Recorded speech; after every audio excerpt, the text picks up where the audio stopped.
Hello, family. Welcome back to Concrete Pastures. I'm Nancy Mlemwasisi. For anybody who's new on this platform, we highlight immigrants who have relocated to different countries in search of greener pastures. We share our stories of our various experiences and lessons we've learned along the way and offer new perspectives on our journey as immigrants. So whether you're currently an immigrant, as soon or later to be immigrant, or just curious, come along with us on this journey and let's get a better understanding on what it really means to be an immigrant. Subscribe, like, and share. On today's episode, oh my God, I met our guest at the US Africa Business Week. He is a ball of energy.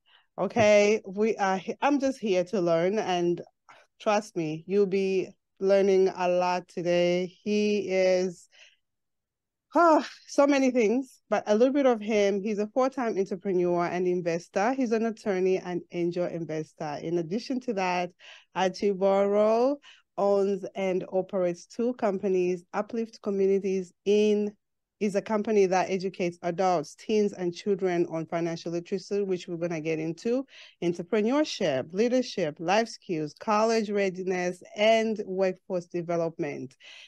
Guys, he also reads 200 plus books, okay, on business, investing, and so many more.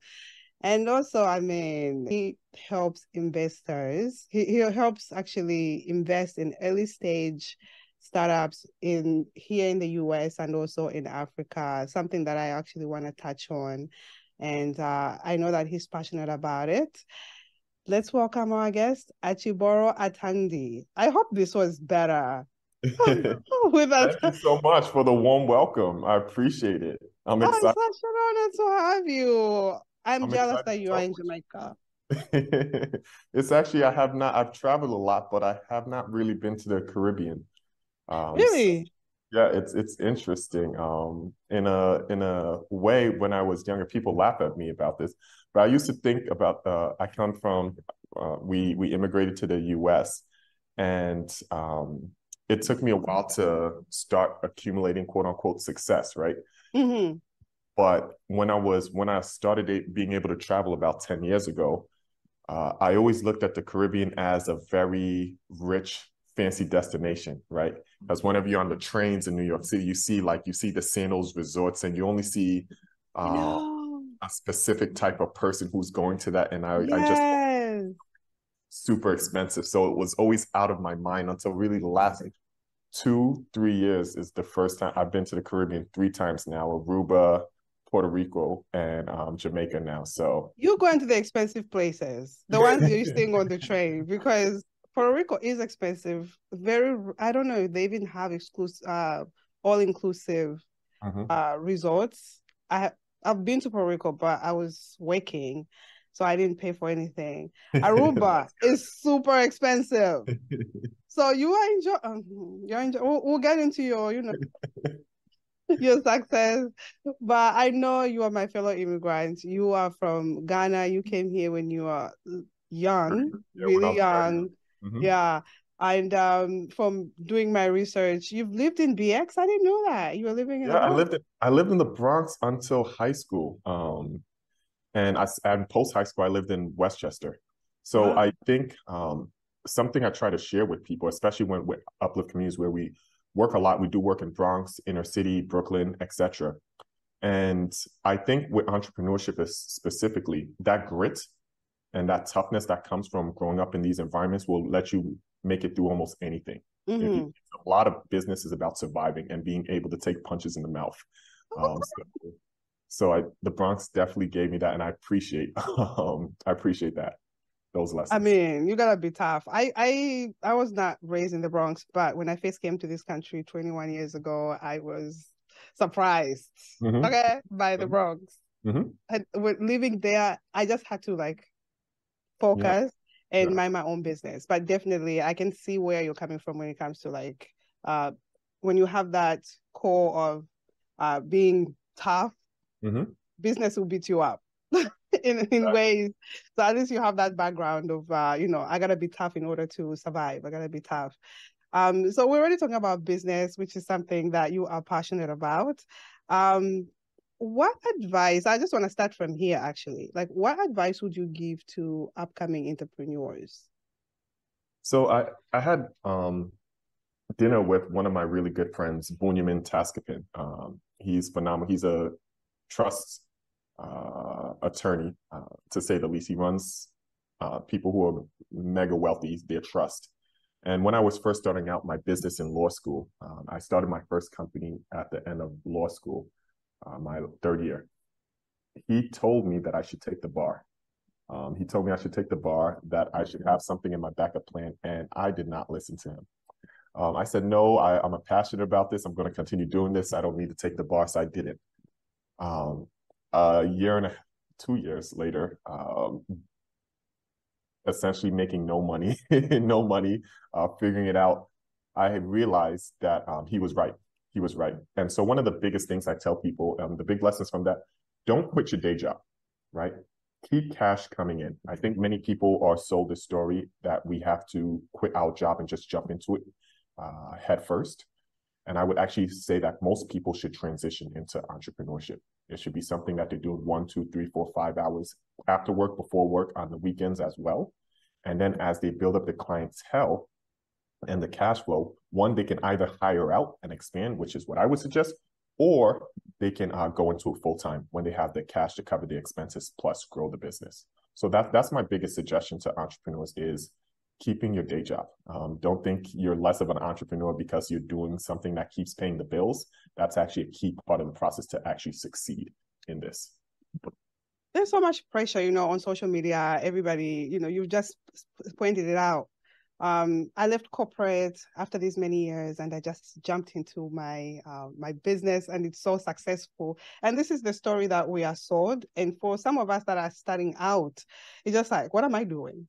What am I doing? Still working, and I'm not putting my 100% on my business. And I'm glad that you mentioned that, because there's a lot of feelings out there. There's so many people that are starting out, and I'm in the community with them, and we always asking each other, it's like, when is the cutting point, as to when do you feel ready, as to, okay, I can leave my corporate job now and work full time on my business.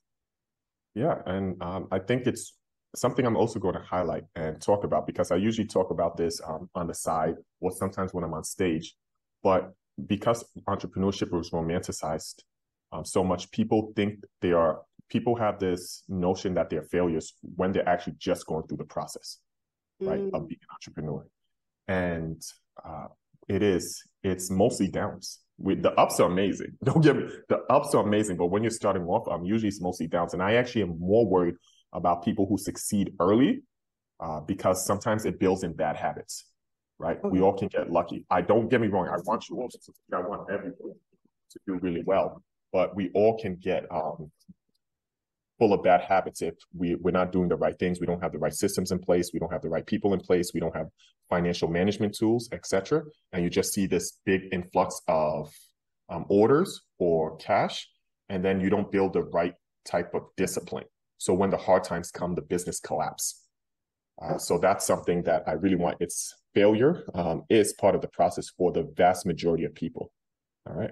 And that's okay.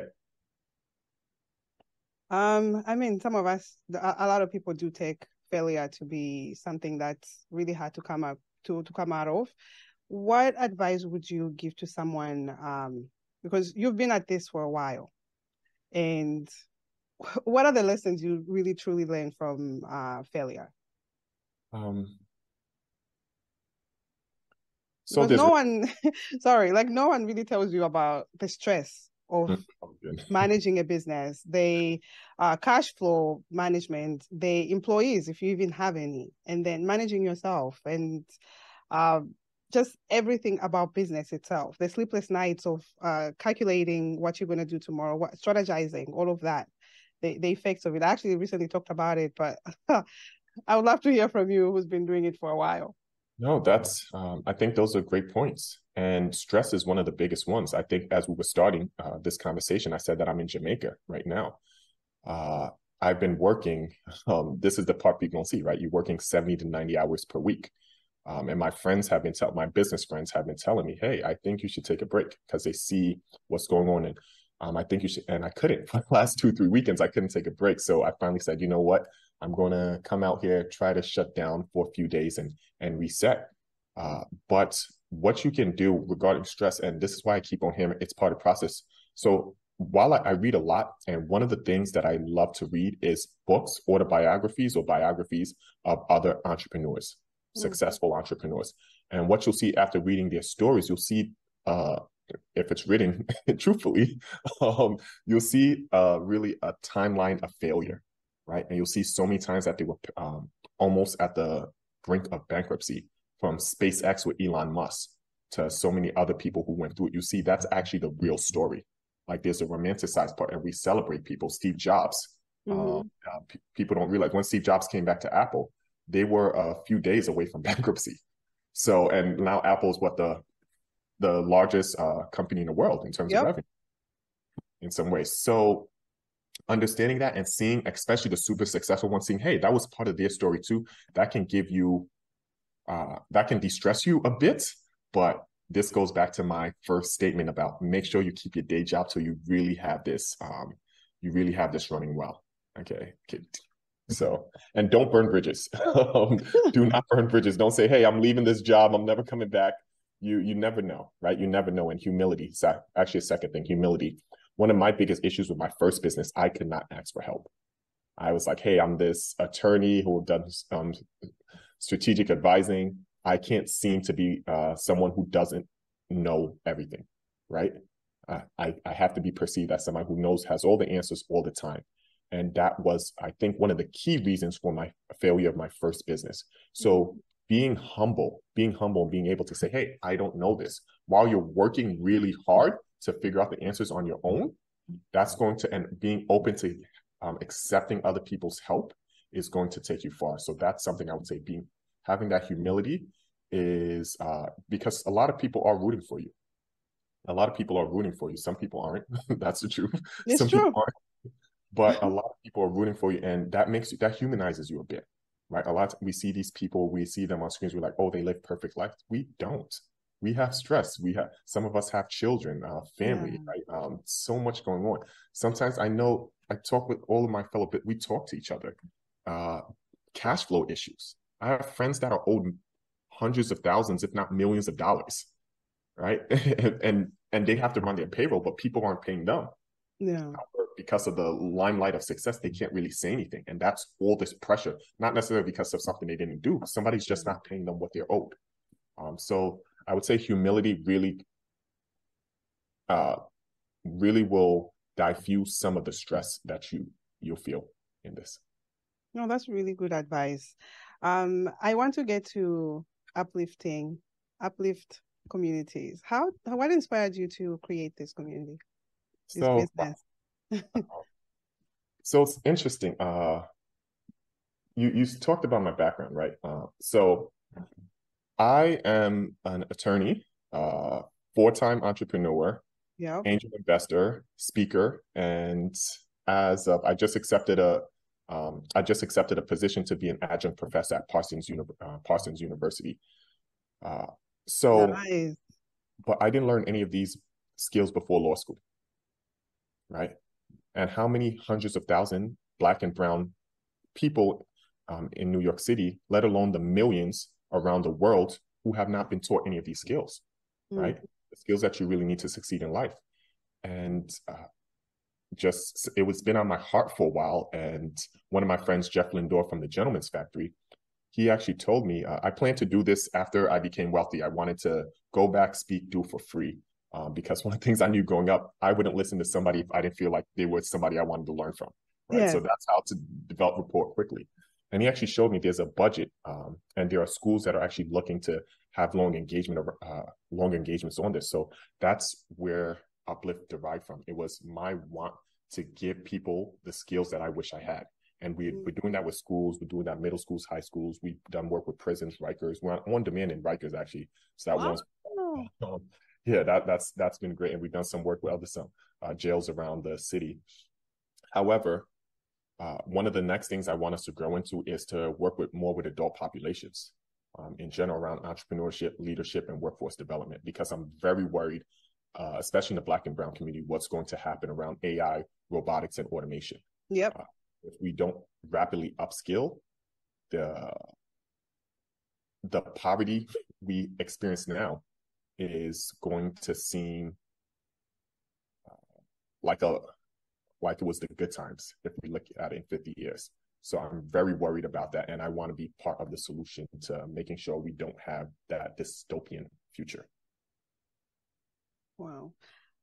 You guys provide financial literacy. Why Yes. do you think that's important for community? So this is interesting, right? In running my first business, I was working 18 to 20 hours a day trying to make this work. I was working myself into oblivion. And at some point, I realized that I need to start making my money work for me, right? I need to start making my money work. And I thought it was in my business, but sometimes, and this is something I got from Ian Dunlap, sometimes you have to look at who's a better CEO than me? Who's a better leader than me? Let me see if I can invest in their company, right? If they have the right team around them, they have the right ego, they're driven, and they have the right product, let me invest in them, right? As well as I'm still doing my own thing. And that's where financial literacy came for me is, okay, what happens when I get sick? Is everything super dependent on my success? Which I'm betting on me, but I still want to bet on other things, right? Diversification is an amazing tool. I still want to bet on other things. So that's where it came from for me. On top of that, I think one of the words could be you can be business wealthy and still lose money because you're not financially savvy, right? So that's another thing which we try to communicate. There's many different ways to gain wealth. It's not everything's through entrepreneurship. A lot of people have their 9-to-5s and they're able to become multimillionaires because of whether they're investing in real estate, whether they're angel investing, whether they invest in stock markets, whether they have a bond portfolio, etc. There are many paths to wealth. So we're trying to educate people to find what's the best natural fit for them. And on that, just for everyone, I would highly suggest, there's a ton of great books, but I would highly suggest the book Psychology of Money, right? For everyone to go read The Psychology of Money. I don't think it's talked about enough, but I think that's a great book in terms of helping people understand that. Why I ask that, because we don't really talk about money like that in our communities. And it's like a taboo. Me being an African, oh my God, we can't even truly talk about money. And then even African American here in the US, it's the same story, just keeps going. And I'm happy that you guys are taking that and running with it and educating our community in that way. I used to do it a lot for homeless shelters, for women especially. And it's so giving to people, because you'll be surprised what people are not aware of in terms, even like something like building their credit and yeah. So I'm curious, what does that look like for you guys when you're providing financial literacy, aside from investing and all of that? So like you said, budgeting, building credit, mindset. That's why I said mindset is so important in terms of why are we so afraid about talking about money? Yeah. Right. It's not talking about it going to increase our wealth. It's not. The more we talk about it, the more we educate each other. Okay, how much are you paid at that job? Oh, wow, how much are you paid? We attach money too much as a value of who we are, right? Right? Rather than maybe a measurement of what we're doing at this point in time. And if we're not sharing our financial data with each other, why do we think other people should share it with us and give us insights? Right? If we're not getting insights from our own family. So we talk about that, goal planning, vision. So one of the things, and I'm going to circle back to money because I think that's at the root cause of many things that's going on, both in the African community, in the African American community, and even in the Latino community as well, because we do a lot of work with the Latino community. Yes. It's this conception that one, a fear of admitting that we don't have it, but two, I think a lot of us are programmed not to really go after money in a way, or be open to say, hey, we want to become wealthy. And something, I wish I remember the gentleman's name, but I was watching something where he was talking about how we're programmed we're programmed actually to disdain money from youth. So you have to be very mindful of what you're watching and what your children are watching. And the key, hopefully somebody can read this in the comments and we'll be able to highlight the gentleman who named it so that person gets their credit. We'll have it by that time, yeah. So that person gets their credit. But he talked about how if you look at it, the villain superheroes were usually, the villains in superhero movies or superhero were usually rich people, right? And so what you think that is programming around in children? What you think that's programming is this anti-wealth mentality. And if you don't like money or you think money is bad, you cannot truly go after it. You're dispelling it, right? Mm-hmm. So you can't truly become wealthy if you think it's bad. It doesn't make it won't match your vibration, right? Yeah, you attract what you want. Exactly, and you dispel what you don't want. Yeah. And so these are things that's doing it. People say he had a funny thing. I'll let you watch it. He had a funny thing about some other superheroes. One thing I'll say, he said Iron Man. People say, hey, Iron Man's the wealthy one, but they made Iron Man narcissistic, right? So they're always giving some key character flaw. That's not something you necessarily want to have to the people with wealth, typically in movies. Or so that's something we really have to work on. Thank you for that. I want to also jump into, you're an angel investor, and a lot of people, I work with a few people back home, and they want angel investors, and sometimes there's that blurry line. People advertise as angel investors, and then it turns out to be something else. Could you just explain what an angel investor is? And then after that, I have a follow-up question. Okay. So for me, an angel investor is somebody who's willing to put capital into early stage startup. It could be later stage, but typically it's early stage startup.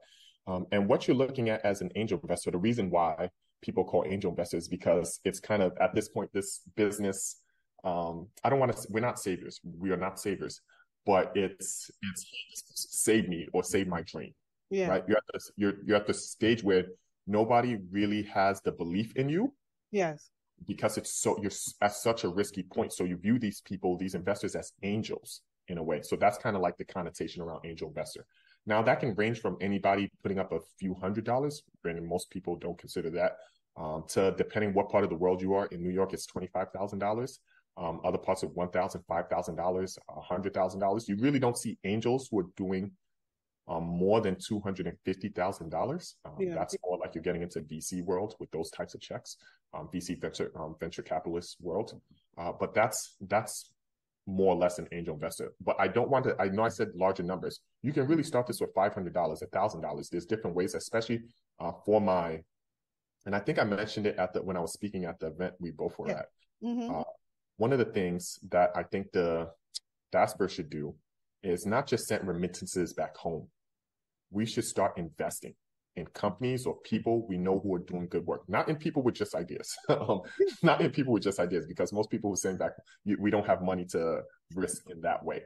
Somebody who's really already has product market fit, which means that they already know who their customer is. They know how to connect with the customer, and the customer has been paying them, not just willing. The customer already has been paying them money in order to fix that problem.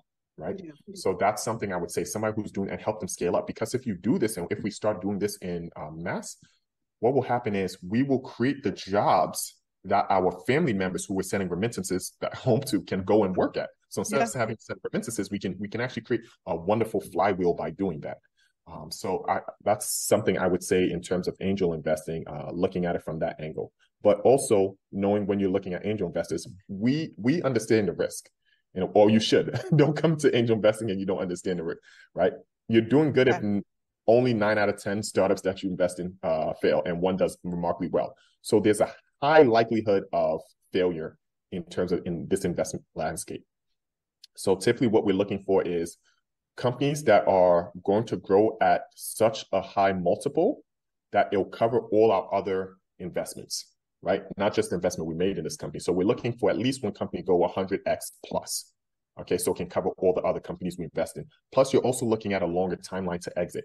That's 6 to 8 years. This is not something you're going to get back money from in 1 year, 2 years, 3 years. You're typically locked in for 6 to 8 years at the earliest, unless there's like a early acquisition.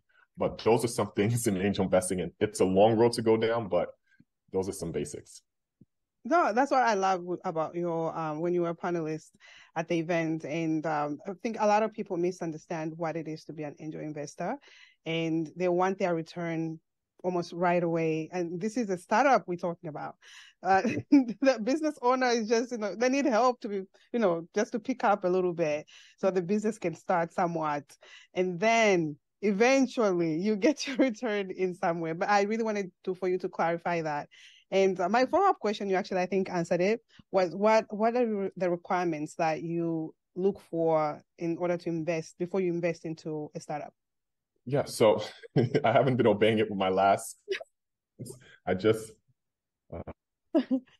I just sent out another wire. When was it? Thursday. Was to somebody technically outside of, no, the one, yes, was inside the scope. So I want super scale, things that are super scalable. So typically any of the companies that I'm investing has to have a very scalable model, which usually means that they attach to tech in some way or product in some way. And so for me, what I'm typically looking for is I'm looking for companies in the health tech field, healthcare technology, logistic technology, real estate / construction tech. There was a wonderful company, so we added in construction tech for that, education tech, and so that's what I look for. But some people like food and beverage, some people like I don't know. There's different fields you can dive into with angel investing. I also want to point out I didn't actually start off doing cash investments. I started off doing sweat equity deals. And what that means is, and this is another way that Diaspora can help out.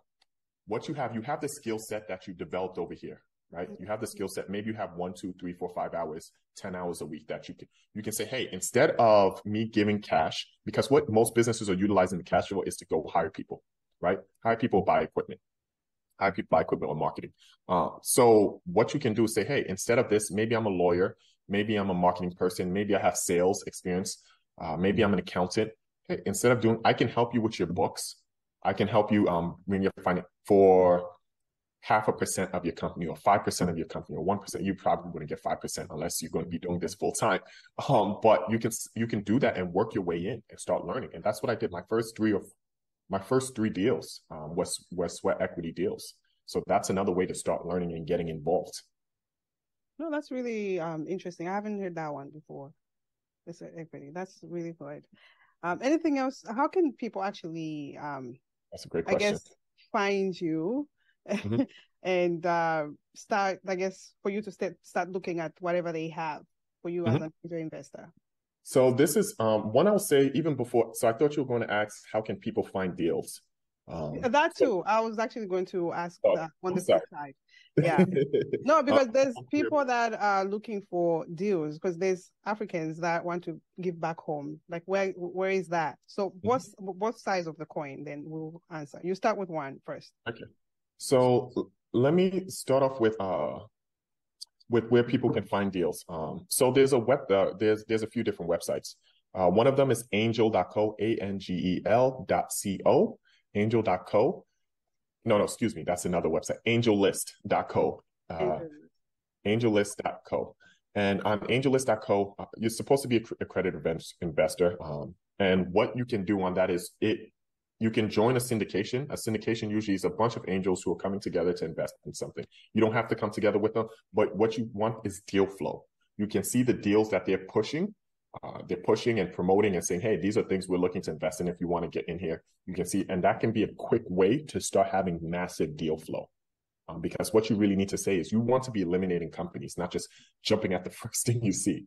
But if you only see 1 or 2 deals, it's going to make you feel pressure that, hey, you have to invest in this because you don't have too many options. So I would say looking at angellist.co, one of my good friends, Eric Osiakwan from Ghana, he has something going on. He has something called Angel Fair Africa.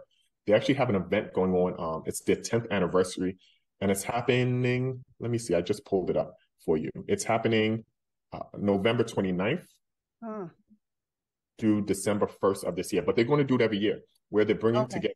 One of the things I love about Eric is he understands that it's hard to raise money as a startup, especially in Africa. So what he does, he brings together a bunch of investors right, and has a few different startups come into a room and pitch in front of maybe a room full of 50 to 150 investors, right? Wow. So that greatly raises their chances and also puts you in front of a lot of opportunities that you can invest in yourself. So I would say look into Eric Osiakwan and Angel Fair Africa. Africa, yes. Another thing, yeah, there's a ton. But you said how to get in contact with me. So I'm very careful about giving people investment ideas. I say, hey, this is what I invest in. Do what you want. I'm not going to say this is what I'm doing. And I tell my friends the same thing. Hey, this is what I'm doing. Don't look at me as an expert, because investing is very risky, right? And investing is very risky. And I'm not trying to take any. I'm not raising a fund. I'm not building something. I don't feel that I have that edge yet. When I have that edge, maybe I'll consider it. But I'm not. I really don't like utilizing other people's money. What I would say is, though, I've been getting a lot of questions, right? A lot of questions, a lot of things. So I'm going to start building out my other company, Ataande and Advisors, to be able to handle other people's general questions around in financial literacy, self-development, entrepreneurship, leadership.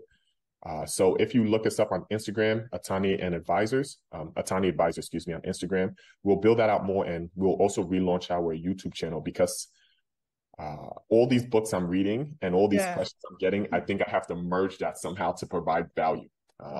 So we'll have some for you to really be able to get the information you want. No, that I'll be there on YouTube. You have a lot of information. I have a lot of insights to give. And talking about books, sir, you read about 200 plus books a year. Listen, when you posted that on LinkedIn, I was just like, okay, seriously, how is that possible? Like, do you even have, if you're working 18 hours a day, where do you even get the time to have a book?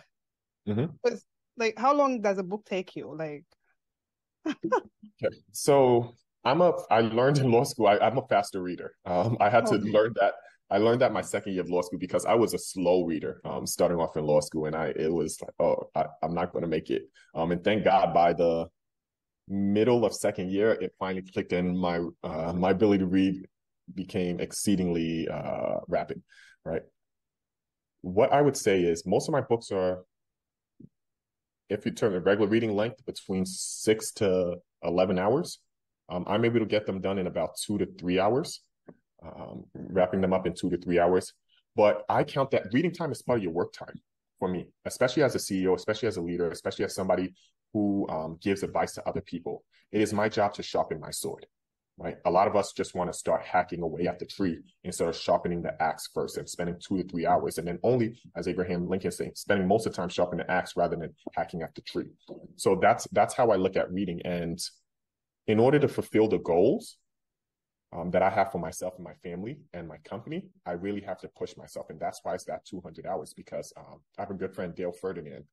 And one of the things he said when I started this journey is that it takes about 250 books to become an expert in something.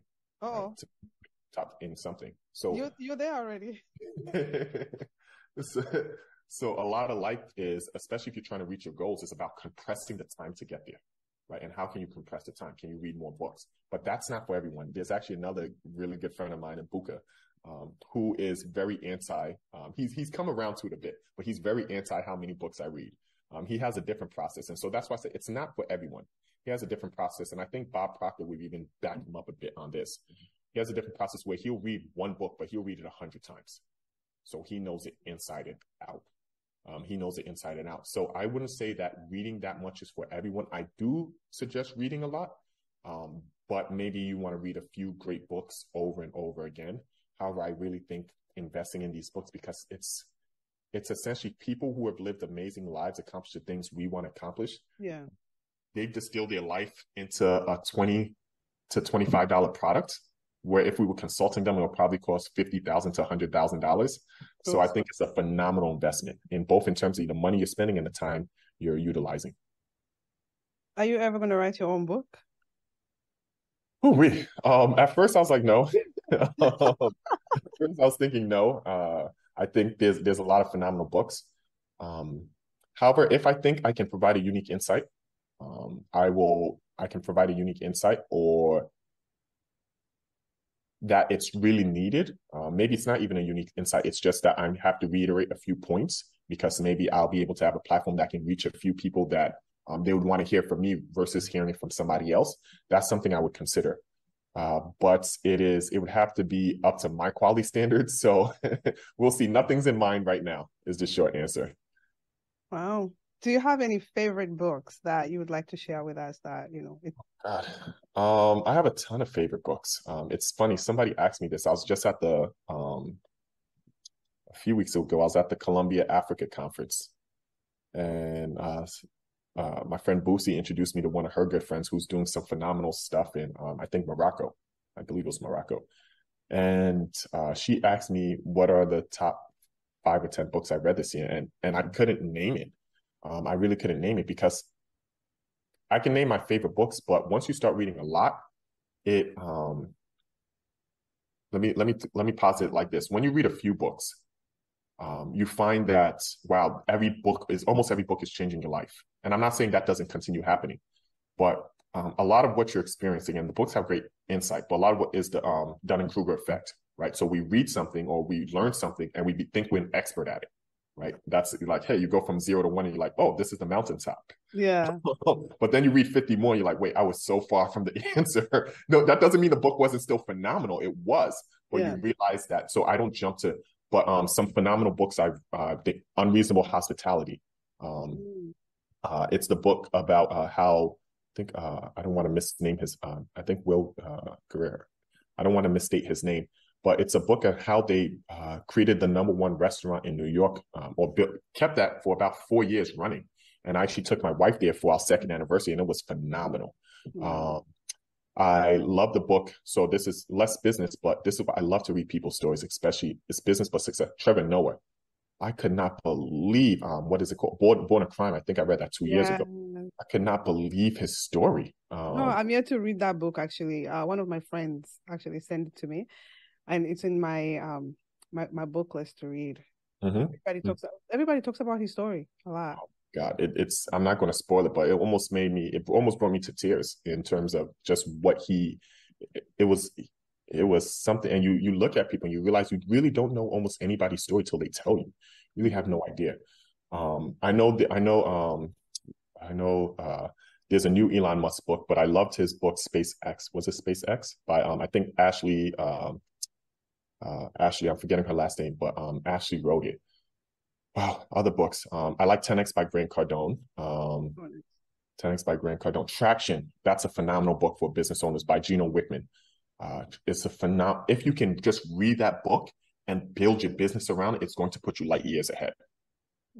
Traction. The book Angel, for the people who want to do angel investing. The book Angel is a phenomenal book. I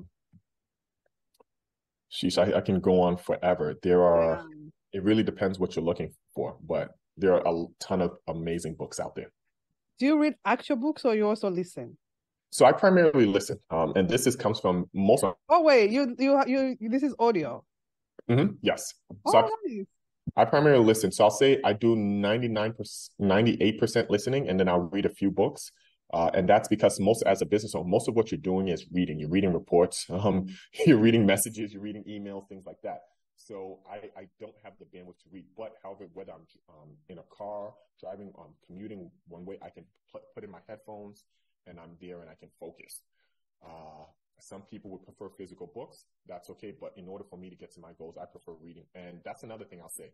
You have to find out what type of learner you are, right? There's, I think, 4 modes of learning, right? There's auditory. So if you like listening to things, visual, you're a visual learner. Kinesthetic, you like learning by doing, except, and linguistic, that's like reading. You prefer learning by reading. So you have to figure out what's mode that you learn best and that you can sustain for whatever goal you're going to. Yeah. No, for me, I prefer audio. So a lot of it when I'm in the car, and I used to like the books, the actual book, but then it became a little bit too much for me, and the audio became more easier because I did miss reading. So I'm like, okay, I think audio is better for me right now at this stage where I am. I'm too busy of a mom, and if I'm in the car, I can actually zone in and actually listen in on a book. Okay. And that's fantastic. And I'm going to just hammer it. It reminds me of one more book. So that's like my brain is a sea of information. It's not in perfect chambers. Dots connect when people say things. Yes. And so one of the things, don't figure out how you can achieve your goal. You don't have to make it harder or the steps harder. And one of the things you found is what has less friction for you to do. And listening has less friction than reading. And that's a great principle you can get from another one of my favorite books. I read it though 3, maybe 4 years ago, Atomic Habits. It really talks about how you can actually change your behavior. So Atomic Habits is a phenomenal book. Oh, nice. Listen, I know you're on vacation. This is such an honor. And I was so surprised that you actually jumped on while on vacation. I appreciate you so much. And this has been such an enlightenment of a conversation, because I was hoping you were back home here in New York and we can. But last question for you: have you found your concrete pastures yet? Short answer, no, no, and I guess that's short and long answer is no. But to elaborate on that a bit, I know we said, what do people do, right? We were talking in the past, like, what do people do to de-stress, right? To deal with being an entrepreneur. And I have very lofty goals. I know that. But sometimes I forget to stop and check in how much I've done, right? How much I've actually accomplished. Like here, I'm here on vacation in an amazing place, and able to do this, take my wife, etc., enjoy this. And I've been able to travel a lot across the world. We both accomplished a ton. So there's many people who look at my life and like, no, you've hit your concrete, you've hit your concrete. But I don't feel, there's still so much I have to do and I want to do. What does that look like for me? Yeah. A few things. So I want to invest in 1,000 startups, right? I want to invest in 1,000 startups. I'm still in the low double digits, right? I'm still in the low double digits. So I want to invest in 1,000 startups. But that's a huge deal. It's a Yeah. huge deal. Yeah. You are literally helping someone get their business up to where maybe it might have not been if not for you. So I think you should be proud. That is concrete. That is true. That is true. And there's so much more I want to do around the community, right? One of the things I look at money's a tool, right? Money is a tool. And I want to build a $1 billion company. And most people think, oh, $1 billion. It's more than that, right? It's more than money. To get to $1 billion, one, you have to drastically improve yourself, drastically improve myself. And the problems I want to solve, so there's some things that really touch my heart a lot since I was young, was clean running water. Not just clean water, but running water, especially some of our towns, our villages still don't have running water. And if we're able to solve that, I think that'll free up people to go on and pursue other things. I know there's some issues with running water projects that's happened in the past, but that's the passion of mine. Infrastructure. I was in a certain African city last year or 2 years ago, and I didn't realize how much we take infrastructure for granted in the US and in New York. So things like, which is still going on, things like burning trash and the pollution that's creating, right? If we're able to create something that it's not, hey, I want to start a garbage collection company, but it's something that can be so advantageous to our communities and really change the trajectory of people's lives, because we don't know how many people we're losing to air pollution across certain cities. And I think there's other problems, but to wrap it up, to solve a lot of the problems, I need to be a better thinker, right? That's part of the reason why I'm reading so much. I need to be a better thinker. I need a financial resource. I don't like, even though I talked about I'm more humble now, I still don't like asking for people for money. So I'd rather just have the money. So if I see a problem, I can go there and solve the problem. But knowing that.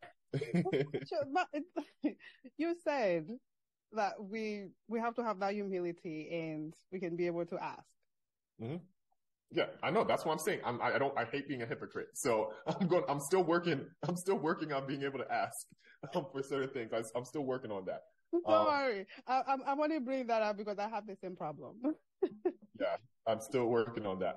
And finally, I think it's money doesn't solve enough. You have to have the right team, right? You have to have the right team and right network.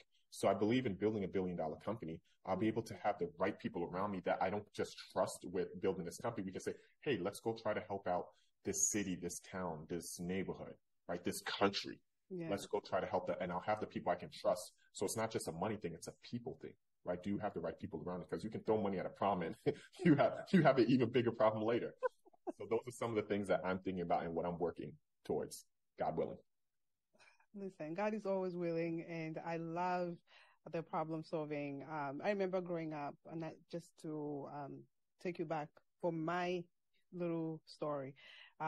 Growing up, I grew up very rural, and when we used to go get water in a well, and that water, to today, I can test how it tastes. It's so, I don't even know. God knows what's in it. And you would put a whole bucket that all the way down. It's so dark, you don't even see where that bucket is going, and it will come up with water. Even when it comes up with water, there's like stuff in it. You'd have to, do your best to wait for it to settle down and drink the water from there. So, it's going to be serving a lot of lives when you actually get to do that. I'm looking forward for you to do that, really. Thank you very much. Yeah, no, thank you so much for your time. Again, this has been an honor to have you on. Oh, I forgot one thing. Sorry. Anybody who's seeing this, I'm looking for somebody to help me out with Uplift Communities and operations. So if you're phenomenal at operations, you know how to process map, think in systems, you're very analytical, please email team@upliftcommunities.com. We are looking for somebody now. Are you only hiring US, or this can be remote? I need a person for my remote team. So I need somebody to help me. I need an integrator. First of all, I need somebody who's an integrator. So if you understand that, read the book Traction. You'll understand exactly what that is. I need an integrator, so that can be remote somewhat.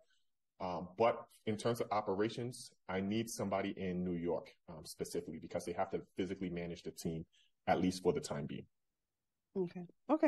No, because I'm asking, there's so many listeners from all over the world, and if there's somebody who qualifies, even if they're outside, they can apply. If you're interested, write comments down. I'll have my HR person, because we are hiring for other things. We're hiring for marketing. We're hiring for a few video editors, graphic designers, etc. That's not necessarily top of my mind right now. Yeah. It's more the operations person top of mind. But if you leave something or leave your contact information, I'll have my HR person look at this video and see who we can possibly reach out to in the future. And that's for remote. Those things are remote. Lovely. How can the people find you, reach you, follow you? How can we support you? I think LinkedIn is the best way to stay somewhat. Feel free to message me a few times, because even though I say I'm not on there too much, LinkedIn is the best way. Instagram as well. I'm going to try to get better. One of my business advisors says that I can't be the best kept secret, so I need to post more. So that's my 2024. I'm actually building out my team. That's why I said marketing content, to do more of that. I will be more active on Instagram, Achumboro Ataande Instagram, but you also can follow the company Ataande Advisors on Instagram and Uplift Communities on Instagram. And we'll be doing a lot more and some things for the general public as well. Lovely. I'll have everything in the show notes for everybody to reach out, to connect. Again, thank you so much for your time. I appreciate you. Pleasure. Thank you for having me on. This was wonderful. And thank you for what you're doing for the continent, for the diaspora,